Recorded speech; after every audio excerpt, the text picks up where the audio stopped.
Imaginez ceci, une seule invention plus petite qu'un trombone, déclenchant la révolution numérique. Sans lui, il n'y aurait pas de smartphone, pas d'ordinateur, pas de satellite, pas d'Internet. En fait, l'appareil même sur lequel vous regardez cette vidéo n'existerait pas. Elle n'a pas été forgée dans le feu comme la machine à vapeur, ni rugie comme le moteur à combustion interne. Elle murmurait sa puissance, en silence, en code, en électrons. Et pourtant, elle a transformé le monde plus profondément que presque toutes les avancées humaines avant elle. C'est l'histoire de l'A-transistor, un minuscule composant conçu non pas pour impressionner par son apparence, mais pour transformer la façon dont le monde pense, travaille, se connecte et rêve. Avant le transistor, les machines étaient lourdes, lentes et massives. Elles reposaient sur des tubes à vide, fragiles, chauds et énergivores. Une pièce remplie de ces tubes pouvait à peine effectuer des calculs plus lents qu'une montre-bracelet aujourd'hui. Et puis, en 1947, quelque chose a changé. Une étincelle, un changement, un murmure d'électricité traversant le germanium et le monde a basculé. Vous n'avez peut-être jamais vu de transistor. Vous ignorez peut-être son fonctionnement. Pourtant, vous en utilisez des milliards chaque jour. Cachés dans chaque puce, chaque processeur, chaque appareil, ils sont les os invisibles de l'ère numérique. Dans ce documentaire, nous retracerons l'histoire de cette révolution silencieuse. Des premiers rêves de contrôle du flux électrique au brillant cerveau des Bell Labs qui l'ont concrétisé. Nous verrons comment ce fragment de silicium est passé des laboratoires aux rampes de lancement, propulsant les projets les plus ambitieux de l'humanité, des alunisages aux micropuces. Nous explorerons son influence sur l'économie, la guerre, la culture et même la conscience elle-même. Et enfin, nous nous demanderons, avec l'essor de l'intelligence artificielle et de l'informatique quantique, quel avenir attend le modeste transistor? Alors, attachez vos ceintures, car ce n'est pas seulement une histoire de technologie, c'est l'histoire de la naissance du monde moderne, d'un simple interrupteur silencieux. Et une fois que vous l'aurez vu, vous réaliserez, plus rien n'a jamais été comme avant. Avant que le transistor n'introduise discrètement l'ère numérique, le monde de l'électronique était bruyant, chaud et fragile. Au cœur de chaque ordinateur, radio et amplificateur primitif, se trouvait un tube de verre brillant. Un tube, à vide, qui pouvait amplifier les signaux et commuter les courants. Ces tubes furent des héros du début du XXe siècle et ont permis l'essor des communications de masse, des radars de guerre et des premières machines numériques. Mais ils étaient loin d'être parfaits. Les tubes à vide étaient encombrants, fragiles et insatiablement gourmands en énergie. Ils brûlaient rapidement, ils surchauffaient et surtout, ils n'étaient pas évolutifs. Un ordinateur comme l'ENIAC, construit en 1945, nécessitait plus de 17 000 tubes à vide pour fonctionner. Il fallait une pièce entière. Chaque tube devait être câblé à la main, refroidi en permanence et remplacé fréquemment. À mesure que le monde approchait de l'ère atomique, il devenait évident que l'avenir ne pouvait pas être construit sur du verre. Mais le problème n'était pas nouveau. En fait, l'idée de contrôler l'électricité, de canaliser son flux avec précision, a fasciné les penseurs pendant des décennies. À la fin du XIXe siècle, les physiciens étudiaient déjà le comportement étrange des électrons. En 1873, Willoughby Smith découvrit la photoconductivité du sélénium. Et quelques années plus tard, Thomas Edison remarquerait un courant mystérieux sautant entre les éléments à l'intérieur d'une ampoule à vide, ce qui deviendrait connu sous le nom d'effet. Edison, c'était une allusion à quelque chose de plus profond. Les électrons pouvaient être persuadés de se déplacer, non seulement à travers des fils, mais à travers l'espace vide ou même des matériaux semi-conducteurs. Au début du XXe siècle, Lee de Forest ajoutait un troisième élément à un tube à vide, créant ainsi l'eudion, le premier amplificateur électronique. C'était une avancée majeure, mais il restait analogique, inefficace et limité par sa forme physique. Mais dans les coulisses, les pièces d'un nouveau puzzle se mettaient en place. Alors que les chercheurs étudiaient le comportement quantique des électrons, de nouveaux matériaux comme silicium et germanium ont fait l'objet d'un examen minutieux. Il s'agissait semi-conducteurs, des matériaux qui ne conduisaient pas l'électricité comme le métal, ni ne l'isolaient comme le caoutchouc. Ils se situaient plutôt entre les deux, se comportant différemment selon les conditions. Dans cette zone grise de conductivité, les scientifiques ont commencé à entrevoir un potentiel. Pourrait-on fabriquer à partir de ces éléments un dispositif capable de faire ce que font les tubes à vide, en plus petit, plus rapide et plus fiable? Dans les années 1920 et 1930, plusieurs pionniers ont poursuivi ce rêve. Des physiciens comme Julius Edgar Lilienfeld et Oscar Heilils ont déposé indépendamment des brevets pour des concepts de transistors à effet de champ, des propositions esquissant l'idée fondamentale d'utiliser des champs électriques pour contrôler le courant dans un matériau solide. Mais à l'époque, les matériaux et les technologies de fabrication nécessaires n'existaient pas encore. Leurs idées restaient de simples esquisses d'un avenir encore inaccessible. Pourtant, l'ambition persistait. Le monde avait besoin de plus qu'un simple tube à vide amélioré. Il lui fallait un changement de paradigme, une façon fondamentalement nouvelle de penser l'électronique, une façon qui rendrait l'informatique plus rapide, plus fiable et surtout évolutive pour le grand public. Et c'est là que Bell Labs entre en scène. Dans les années 1940, ce centre de recherche de pointe, déjà à l'origine de percées en téléphonie et en traitement du signal, commença discrètement à constituer une équipe de rêve de physiciens et d'ingénieurs. Leur objectif n'était pas modeste. Il était révolutionnaire, créer un amplificateur à semi-conducteur, sans filament, sans verre, sans vide. Ce qui s'est passé ensuite allait tout changer. Imaginez ceci, une seule invention plus petite qu'un trombone, déclenchant la révolution numérique. Sans lui, il n'y aurait pas de smartphone, pas d'ordinateur, pas de satellite, pas d'Internet. En fait, l'appareil même sur lequel vous regardez cette vidéo n'existerait pas. Elle n'a pas été forgée dans le feu comme la machine à vapeur, ni rugie comme le moteur à combustion interne. Elle murmurait sa puissance, en silence, en code, en électrons. Et pourtant, elle a transformé le monde plus profondément que presque toutes les avancées humaines avant elle. C'est l'histoire de l'atransistor, un minuscule composant conçu non pas pour impressionner par son apparence, mais pour transformer la façon dont le monde pense, travaille, se connecte et rêve. Avant le transistor, les machines étaient lourdes, lentes et massives. Elles reposaient sur des tubes à vide, fragiles, chauds et énergivores. Une pièce remplie de ces tubes pouvait à peine effectuer des calculs plus lents qu'une montre bracelet aujourd'hui. Et puis, en 1947, quelque chose a changé. Une étincelle, un changement, un murmure d'électricité traversant le germanium, et le monde a basculé. Vous n'avez peut-être jamais vu de transistor. Vous ignorez peut-être son fonctionnement. Pourtant, vous en utilisez des milliards chaque jour. Cachés dans chaque puce, chaque processeur, chaque appareil, ils sont les os invisibles de l'ère numérique. Dans ce documentaire, nous retracerons l'histoire de cette révolution silencieuse. Des premiers rêves de contrôle du flux électrique au brillant cerveau des Bell Labs, qui l'ont concrétisé. Nous verrons comment ce fragment de silicium est passé des laboratoires aux rampes de lancement, propulsant les projets les plus ambitieux de l'humanité des alunissages aux micropuces. Nous explorerons son influence sur l'économie, la guerre, la culture et même la conscience elle-même. Et enfin, nous nous demanderons, avec l'essor de l'intelligence artificielle et de l'informatique quantique, quel avenir attend le modeste transistor? Alors attachez vos ceintures, car ce n'est pas seulement une histoire de technologie, c'est l'histoire de la naissance du monde moderne, d'un simple interrupteur silencieux, et une fois que vous l'aurez vu, vous réaliserez, plus rien n'a jamais été comme avant. L'invention du transistor en 1947 n'était pas une fin en soi, mais un début.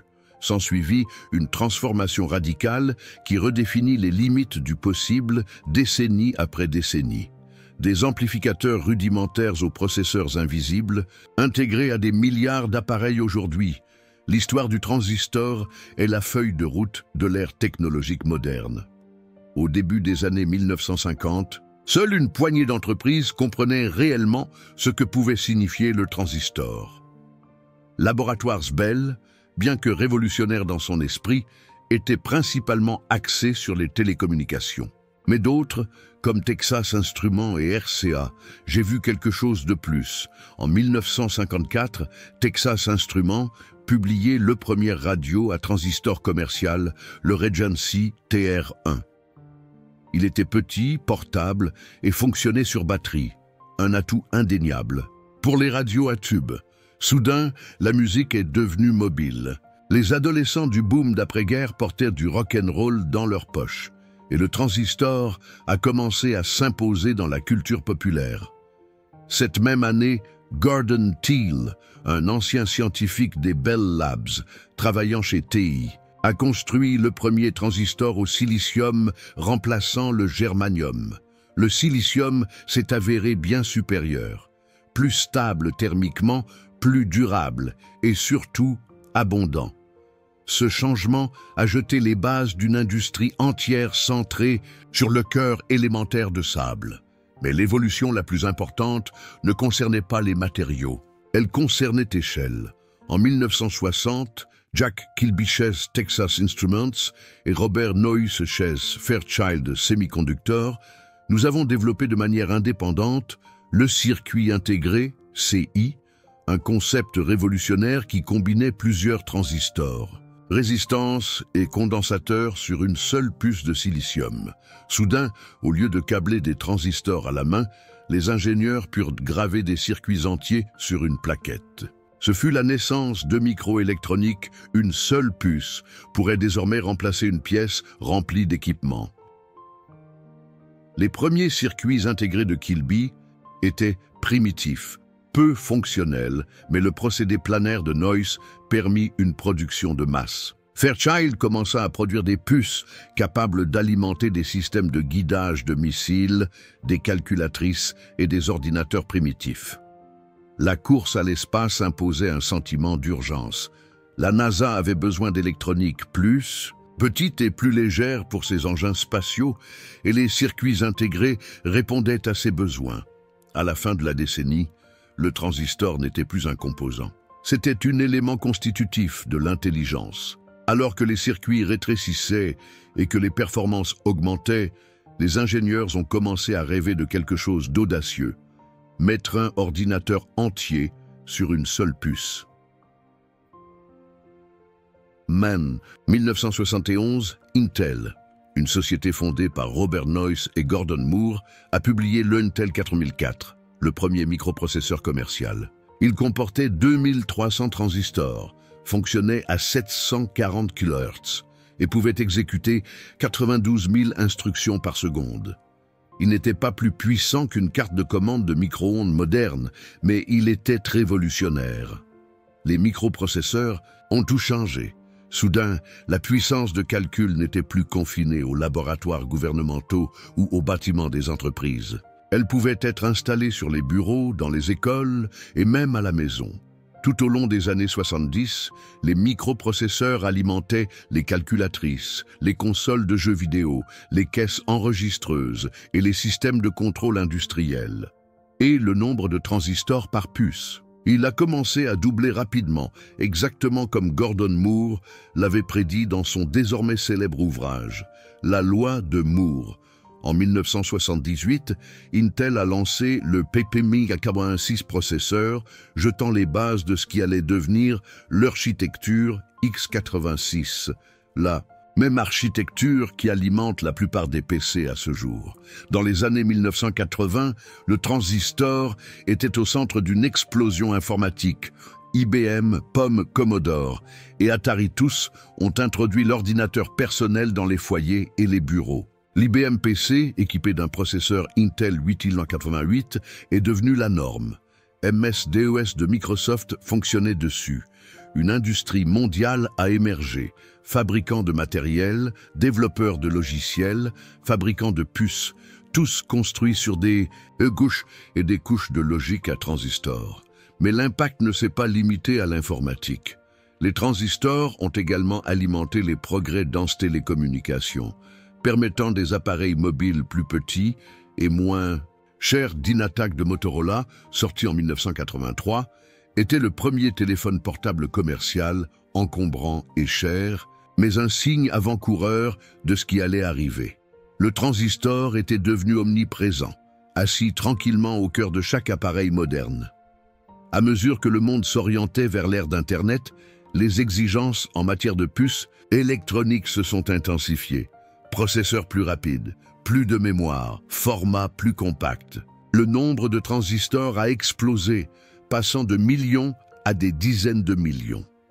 En 1993, Intel a lancé le processeur Pentium, un nom qui allait devenir emblématique. Il a eu plus de 3 millions de transistors 7 à propulser l'ère d'Internet. La navigation sur le web, les médias et la communication en ligne sont devenus possibles à une échelle jamais vue auparavant. Entre-temps, téléphone portable rétréci, grâce au progrès de CMOS, métal-oxyde semi-conducteur complémentaire, technologie permettant une faible consommation d'énergie et une densité de transistors plus élevée. Appareils photo, écrans couleurs et applications numériques sont devenus possibles. Le transistor n'était plus seulement dans nos ordinateurs, il était dans nos poches. Dans les années 2000, le nombre de transistors a dépassé 1 milliard par puce. Intel Core 2 Duo, sorti en 2006, comptait près de 300 millions de transistors. En 2008, Intel Nehalem l'architecture a poussé ce chiffre encore plus haut, pouvant entrer en scène avec ses propres puces optimisées pour smartphones et tablettes. L'iPhone, lancé en 2007, comportait une puce contenant plus de 100 millions de transistors, alimentant écrans tactiles, capteurs, communications et médias en une expérience fluide. Entre-temps, la loi de Moore commença à ralentir, mais sans mourir. Les transistors devinrent plus petits qu'un virus. Les nanomètres ont remplacé les microns comme unité de mesure. NM 5 mètres et même 3 NM des nœuds sont apparus, empilant des milliards de transistors dans une plaquette de la taille d'un ongle.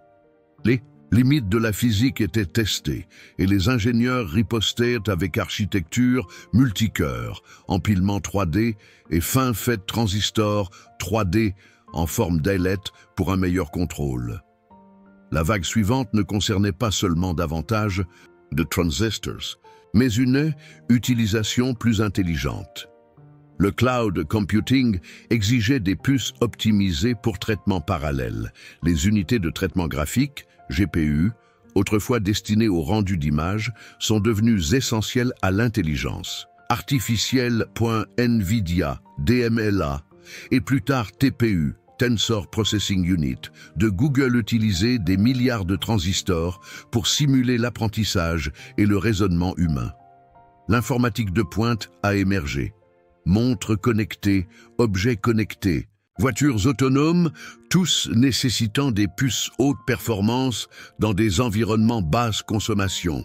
Les transistors étaient désormais partout, intégrés dans les réfrigérateurs, les thermostats, les bracelets de fitness, les feux de circulation, les satellites et les capteurs agricoles. Le transistor était devenu le fil neural du monde du XXe siècle.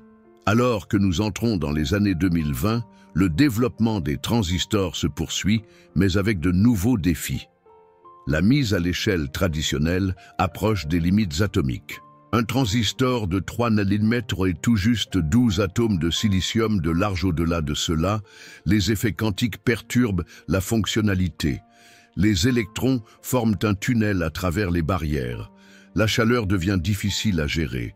En réponse, les chercheurs explorent, transistors à grille tout autour, GA matériaux 2D comme, le graphène transistor moléculaire et organic point quantique, des entreprises comme TSMC, Intel, Samsung et ASML repoussent les limites en construisant des machines de lithographie ultraviolette extrême, EUV, pour graver des motifs plus petits. Chaque machine coûte plus de 150 millions de dollars.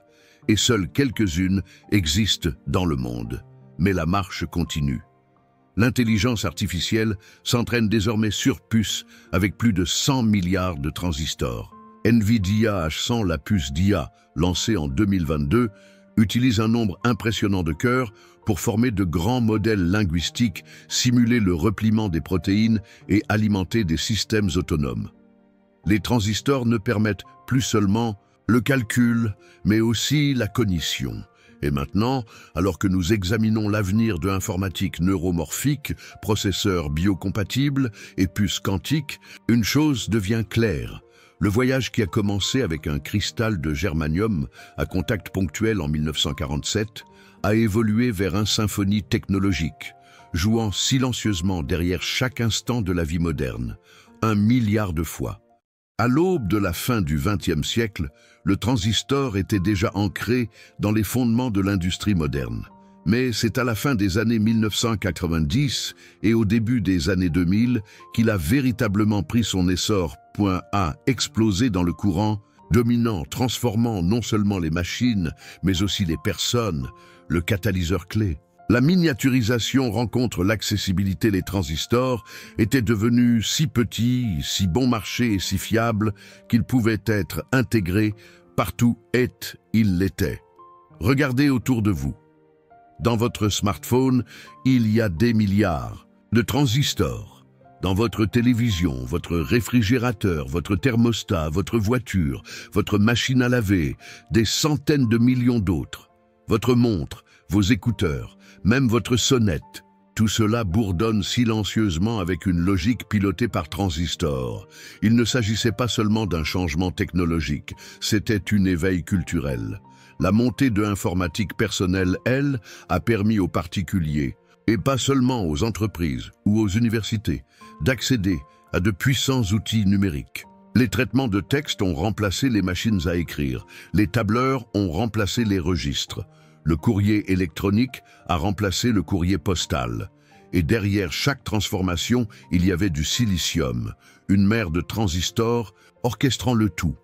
Puis vint la révolution mobile. Les appareils autrefois confinés au bureau tiennent désormais dans les poches. Les téléphones sont devenus intelligents. Les appareils photo sont passés au numérique. Les GPS se sont transformés en puces. Le divertissement n'était plus limité à des plages horaires ou à des supports physiques. D'un simple toucher, le monde s'ouvrait, alimenté par des circuits intégrés à la fois invisibles et indispensables. L'impact a dépassé de loin les gadgets. Dans soins de santé, des capteurs à transistors ont permis de fabriquer des équipements permettant de sauver des vies. Appareils d'IRM, stimulateurs cardiaques, prothèses auditives, glucomètres, agriculture, des capteurs intelligents optimisent l'irrigation et la santé des sols. Finance. Le trading algorithmique fonctionnait avec une précision de l'ordre de la microseconde. Éducation. Les ordinateurs portables et les tablettes sont devenus des salles de classe. Et dans communication, l'Internet, construit sur un réseau mondial, de serveurs, de commutateurs et de routeurs riches en transistors, a créé une civilisation capable de penser, de parler et de partager à travers les continents en temps réel. Tout cela n'était pas simplement un progrès. C'était un changement de paradigme. Le transistor n'a pas seulement amélioré le monde, il a remodelé ce que signifiait y vivre. Les gouvernements en ont pris conscience. Des économies entières ont commencé à se concentrer sur l'industrie des semi-conducteurs. Les pays qui maîtrisaient la fabrication de puces, comme les États-Unis, le Japon, la Corée du Sud et Taïwan, ont acquis une puissance stratégique à l'ère numérique. Le silicium est devenu un atout national, une question de souveraineté, un fondement à la fois de la prospérité et des tensions géopolitiques. Et pendant tout ce temps, le transistor continuait à rétrécir, des millimètres au micron, des microns au nanomètre. Plus il était petit, plus son impact grandissait. Aujourd'hui, on l'oublie facilement. On fait défiler, on glisse et on stream sans penser à des milliards d'interrupteurs microscopiques. Des éclairs se produisent sous nos doigts. Mais cette révolution silencieuse se poursuit à chaque seconde. tout autour de nous. Le transistor n'est pas simplement entré dans nos vies, il redéfinit eux. Au cours des 2 dernières décennies, le transistor n'est pas seulement devenu plus petit, il a également grandi plus intelligent, plus divers et plus profondément intégré dans la structure de la vie quotidienne. L'ère moderne n'est pas définie par la présence du transistor, mais par sophistication avec lequel nous le manions. Aujourd'hui, les transistors ne sont plus confinés aux appareils informatiques traditionnels. Ils ont proliféré dans tous les recoins de la société avec des applications si spécialisées et si vastes que des sous-industries entières ont émergé juste pour soutenir leur croissance. Dans nos foyers, les puces à transistors alimentent tout, des assistants vocaux et téléviseurs connectés aux systèmes de sécurité et thermostats. Dans les transports, elles pilotent la navigation, le freinage, l'injection de carburant et les systèmes de sécurité des véhicules modernes, y compris les prototypes de conduite autonome.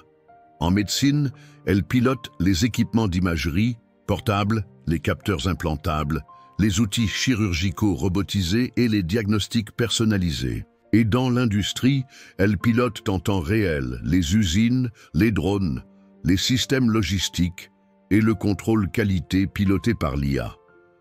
Cette diversification a été rendue possible par amélioration dans l'architecture des transistors. Le transistor plate et planaire traditionnel a cédé la place à FinFET, Conceptions Multiport et empilement 3D permettant d'empiler des milliards de commutateurs verticalement et non plus simplement de les placer côte à côte. Ces améliorations ont dépassé les limites de la mise à l'échelle traditionnelle de la loi de Moore et ont permis des gains de performance continus, même lorsque la taille des transistors approchait du niveau atomique. Les principaux acteurs de cet espace, Intel, TSMC, Samsung, Nvidia et POM, ont dépensé des milliards pour perfectionner leurs propres transistors. Les puces de la série M d'Apple, par exemple, intègrent du silicium sur mesure alliant efficacité énergétique et performance brute, optimisées pour leur écosystème matériel et logiciel unique. Les GPU de Nvidia, désormais au cœur de l'IA et du deep learning, comptent des centaines de milliards de transistors conçus pour effectuer des millions de calculs simultanés en temps réel.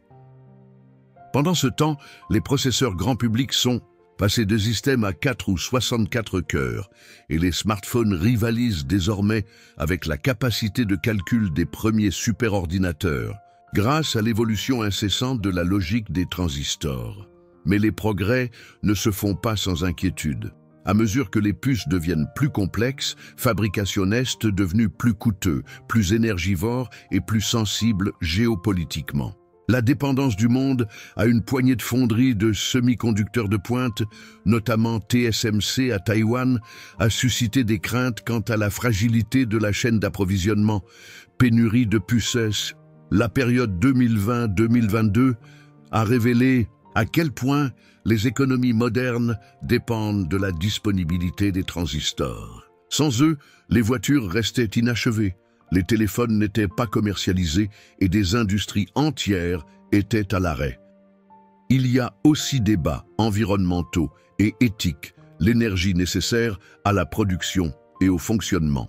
De milliards d'appareils contribuent à l'empreinte carbone mondiale. La ruée vers la numérisation totale soulève des questions ou confidentialité des données, déchets électroniques et capitaux propres technologiques, des problèmes qui restent non résolus à mesure que nous avançons. Pourtant, la trajectoire de l'innovation ne montre aucun signe d'arrêt. De nouveaux matériaux comme graphène, disulfure de molybdène et nanotubes de carbone sont explorés pour surmonter les limites du silicium. Les ingénieurs développaient transistors flexibles pour les dispositifs portables et implantables. D'autres explorent puces neuromorphiques qui imitent l'architecture du cerveau, visant à créer des machines qui non seulement calculent, mais pensent. Aujourd'hui, le transistor n'est plus une invention unique. C'est un plateforme, un langue, un toile sur laquelle s'écrit le 21e siècle. Et même si nous ne les voyons pas toujours, nous vivons dans leur logique. Chaque message envoyé, chaque itinéraire GPS calculé, chaque image traitée et chaque battement de cœur surveillé, via une montre connectée, murmure le code silencieux de milliards de transistors fonctionnant en parfait unisson. Le monde d'avant le transistor était analogique, mécanique et limité par l'échelle. Le monde d'après, numériquement vivant, fluide, rapide et infiniment complexe. Peu d'inventions dans l'histoire de l'humanité peuvent prétendre avoir révolutionné aussi radicalement les règles de la civilisation. Le transistor n'a pas seulement amélioré les systèmes existants.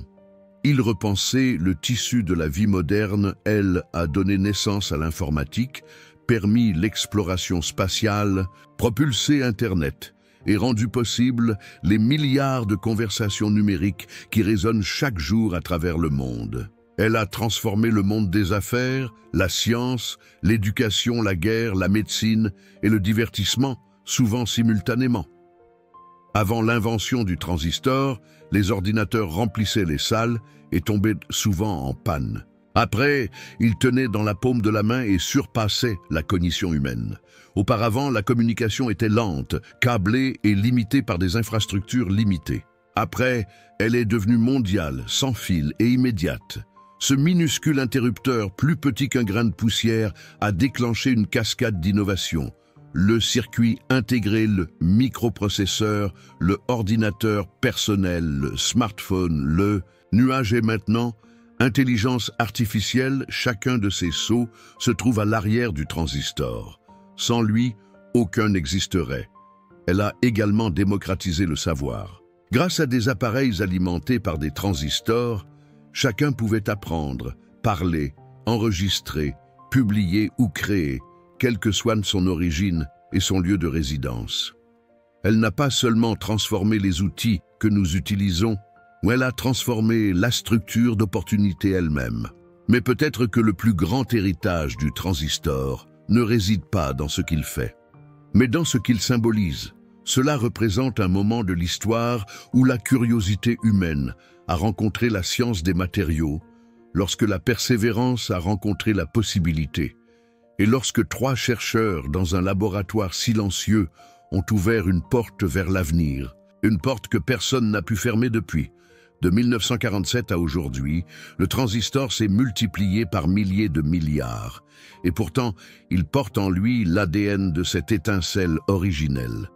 C'est une invention humble, silencieuse, invisible, mais elle vibre au cœur de presque tout ce que nous appelons aujourd'hui la vie moderne. Le transistor n'a pas tout changé, c'est devenu tout.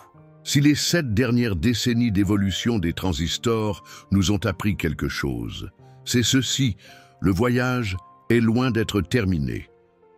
Même si l'ère du silicium approche de ses limites physiques, le transistor continue d'évoluer, non seulement en taille, mais aussi en forme, fonction et imagination. Les laboratoires de recherche d'aujourd'hui explorent un monde au-delà du silicium, des matériaux comme graphène, nanotubes de carbone et semi-conducteurs moléculaires et sont étudiés pour leur potentiel à transporter le courant plus rapidement, plus efficacement et avec moins de chaleur. Il ne s'agit pas de simples améliorations, mais de pistes vers réinvention radicale. Dans le même temps, les frontières entre le numérique et le biologique commencent à s'estomper. Puces neuromorphiques, inspirées par le cerveau humain, poussent les transistors vers de nouvelles configurations qui ne se contentent pas de traiter des données, mais imitent le comportement neuronal. Ces puces pourraient un jour alimenter des machines qui non seulement calculent, mais aussi percevoir, adapter et apprendre en temps réel. Nous constatons également des progrès dans l'informatique quantique, où l'idée même d'un transistor est réimaginée à l'échelle atomique. Au lieu des traditionnels états on-off, les bits quantiques, ou qubits, se superposent, offrant des avancées exponentielles en termes de puissance de calcul. Bien qu'encore à ses débuts, la logique ou quantique pourrait redéfinir des domaines comme la cryptographie, la médecine et la modélisation climatique. Et qu'en est-il du monde qui nous entoure? Dans un avenir façonné par informatique omniprésente, les transistors peuvent devenir compagnons invisibles, tissés dans les vêtements, intégrés à des tissus semblables à de la peau, voire intégrés aux matériaux mêmes de nos villes. Ils n'alimenteront pas seulement les appareils, ils alimenteront les environnements. Mais au milieu de cet horizon, une question persiste. Jusqu'où pouvons-nous aller avant de devoir redéfinir ce qu'est un transistor ? Construirons-nous des systèmes qui surpasseront notre compréhension? L'intelligence deviendra-t-elle ambiante, intégrée et autonome? Le transistor nous a amenés ici, mais où cela nous mènera ensuite, cela dépendra peut-être de la façon dont nous choisirons de le façonner. Que pensez-vous de l'avenir? Les transistors continueront-ils de rétrécir ou un nouveau paradigme les remplacera-t-il? Partagez votre avis dans les commentaires. Depuis sa naissance silencieuse dans un laboratoire des Bell Labs jusqu'à son règne à l'intérieur de chaque appareil moderne, le transistor n'a pas seulement changé le monde, il l'a défini, il a transformé les machines en esprit, les câbles en réseau et la science en civilisation. En quelques décennies seulement, ce commutateur microscopique est devenu le cœur silencieux de l'ère numérique. Alors que nous nous tournons vers l'avenir avec l'intelligence artificielle, l'informatique, le quantique et les circuits biologiques, l'héritage du transistor perdure. Il nous rappelle que parfois, les révolutions les plus puissantes ne surviennent pas avec un fracas, mais avec une infime oscillation de courant. Merci de nous rejoindre dans ce voyage à travers l'une des inventions les plus extraordinaires de l'histoire. Si vous avez trouvé ce documentaire instructif, n'oubliez pas de aimer la vidéo, partagez-le avec d'autres et s'abonner sur notre chaîne pour des plongées plus approfondies dans les innovations qui ont façonné l'humanité. Et maintenant, nous vous demandons, quelle innovation pensez-vous à tout changer? Faites-le nous savoir ci-dessous.